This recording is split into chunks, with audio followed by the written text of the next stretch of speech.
Natyrisht, pushteti si çdo herë, momentin që ishte përfaq, ata provojnë me ndalë fjalën e lirë, fjalën e deputetit, në vazhdimsi gjatë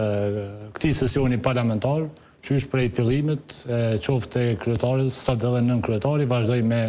veprimet të njëjta, duke munduar dhe me cënu fjalën e lirë të deputetëve, të njerëzve të janë të zgjedhur me votën e lirë dhe demokratike, dhe në anën tjetër sponsorizojnë fjalë edhe libra e ekspoze të cilat cënojnë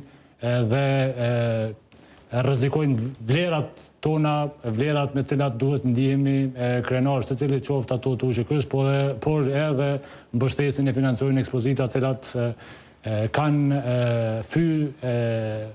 gjithë ata që kanë qenë pjesë e veprimeve makabre të pushtuesit serb, kështu që është një narrativ cilën ky pushtet po provon me kriju, me ju mohu e drejta e fjalës, e drejta kur shpërfaqet autoritarizmi i këtij pushteti. Pse po krahasoni këto dy elemente? Pra se ajo është në kuvend, pra se Polind si çështje më qenë se ndodhi ajo me zotin Haradinaj dje. Pra edhe sot ju i thatë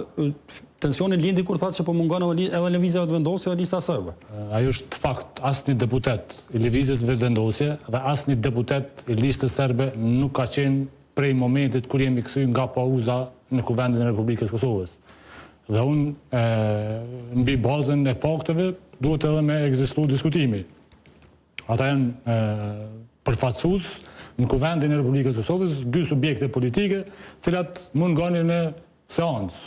Tentativa çdo herë e mbulimit të këtyre fakteve, në këtë rast e nën kryetarit zoti Gola, absolutisht nuk mund të kaloj pa u shpërfaq prej anës time edhe prej opozitës në përgjithësi. Por natyrisht që kjo u ndërlidh me njerë për shkak që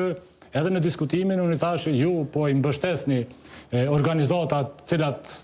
flasin, angazhohen e punojnë kundër vlerave të luftës edhe kundër familjes në përgjithësi dhe po u cënoni të drejtat edhe nuk po bëheni pjesë e diskutimeve siç ka qenë këtu sot edhe mbi jetën sociale e ekonomike të qytetarëve të Republikës Kosovës, mirë po edhe dje, edhe sot, edhe në secilin rast ku deputet fillojnë me shpërfaq pushtetin, me njëherë vjen deri te ndërprerja e fjalës pa asnjë të drejtë, as duke u bazuar në rregullore, as në ligjet, as kushtetutën. Absolutisht kjo është një veprim i cili mu është duke më habit, jashtëzakonisht shumë se në çfarë mënyre dhe çfarë nivele janë duke vepruar, por që nuk do të mund ta ndalin as fjalën, as mendimin, as njerëz, sepse s'ka mund askush derisa të ndalë. Dhe që të flasim pak për